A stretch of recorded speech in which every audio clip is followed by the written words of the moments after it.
সরকারের নানা পদক্ষেপের পরও কাটছে না জ্বালানি তেলের সংকট। পেট্রোল পাম্পগুলোতে না থাকলেও খোলা বাজারে বেশি দামে বিক্রি হচ্ছে তেল। সকাল থেকে রাজধানীর বেশিরভাগ পাম্পে মিলছে না তেল। কোথাও পাম্প বন্ধ, কোথাও সীমিত পরিমাণে বিক্রি চলছে।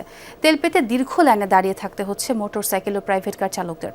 ঘন্টার পর ঘন্টা অপেক্ষার পরও অনেকেই ফিরছেন খালি হাতে। সরবরাহে অস্বাভাবিকতা আর ভোক্তাদের অনিশ্চয়তা মিলিয়ে তৈরি হয়েছে অঘোষিত সংকট। চালকদের অভিযোগ, যথাযথ তদারকির অভাবেই খোলা বাজারে এখনও বিক্রি হচ্ছে তেল। এদিকে ফুয়েল কার্ড বা বৈধ কাগজপত্র ছাড়া অনেক চালককে তেল দিচ্ছে না পাম্প কর্তৃপক্ষ।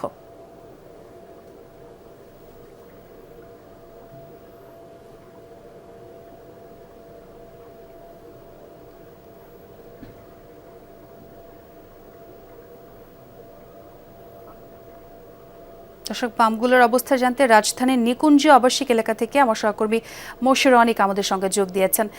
অনেক, আজ তেল সরবরাহের কি পরিস্থিতি দেখলেন এবং কোন বিষয়গুলোর উপর আসলে গুরুত্ব দিচ্ছে পাম্প সংশ্লিষ্টরা?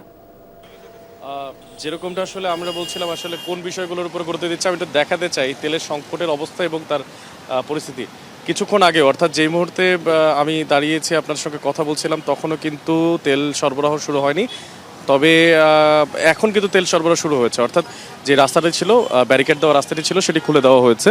এবং তার সঙ্গে সঙ্গেই যে মোটরসাইকেলগুলো অপেক্ষারত ছিল তেলের জন্য, যারা সেই সকাল 6টা থেকে অপেক্ষা করছিলেন, তারা কিন্তু তাদের যে কাঙ্ক্ষিত তেল সেটা নেওয়ার জন্য কিন্তু এগিয়ে গেছেন। অর্থাৎ দেশজুড়ে যে তেলের সংকট সেটি কিন্তু এখন পর্যন্ত চলমান। বিশেষ করে যে সমস্ত উল্লেখযোগ্য পাম্পগুলোতে আমরা এখন পর্যন্ত করেছি, বেশিরভাগ পাম্পগুলোতে আমরা তেলের যে স্বল্পতা সেটি লক্ষ্য করেছি এবং তেল নেই বলে দিয়েছেন একেবারে। এই পাম্পটিতেই প্রথম তেল আমরা দেখলাম যে আসলে দেওয়া শুরু করলো এবং যারা উপস্থিত এখানে আছেন তেল সংগ্রহ করতে এসেছেন তাদের মধ্যেও এক ধরনের উদ্বেগ, অর্থাৎ সরকার যেহেতু বলছে তেলের স্বল্পতা নেই, বিশেষ করে বিভিন্ন যারা যোগানকারীরা আছেন, যারা যোগান করে রেখেছেন, তেলের মজুত করে রেখেছেন, তাদের ব্যাপারে যে আঙুল তোলা হচ্ছিল, এখানে যারা উপস্থিত আছেন তারাও সে একই আঙুল তুলেছেন। তারা বলেছেন খোলা বাজারে তেল পাওয়া গেলেও সরজমিনে পেট্রোল পাম্পগুলোতে তেল পাওয়া যাচ্ছে না। এর সঙ্গে আসলে পেট্রোল পাম্পগুলোর যে যোগসাযোগ সেটিও দেখা যাচ্ছে। আমি একটু দেখানোর চেষ্টা করি। আসলে লম্বা গাড়ির সারি, অর্থাৎ একটা ছোট রাস্তা ঠিক নিকুঞ্জ যে ফিলিং স্টেশন তার সামনে, এবং তার যে সোজা রাস্তা ধরে আপনি যতটুকু দেখবেন ততটুকুতে আসলে গাড়ি দেখতে পাবেন। এবং এই লম্বা গাড়ির সারি চলছে এবং কবে নাগাদ আসলে এই তেলের যে ঝটকি ঝামেলা তা থেকে মুক্ত হবে তা নিয়ে কিন্তু প্রশ্ন থেকে যাচ্ছে সাধারণ ভোক্তাদের। এবং প্রচুর লম্বা লাইনই দেখলাম। অনেক ধন্যবাদ অনেক আপনাকে আপডেট দেওয়ার জন্য।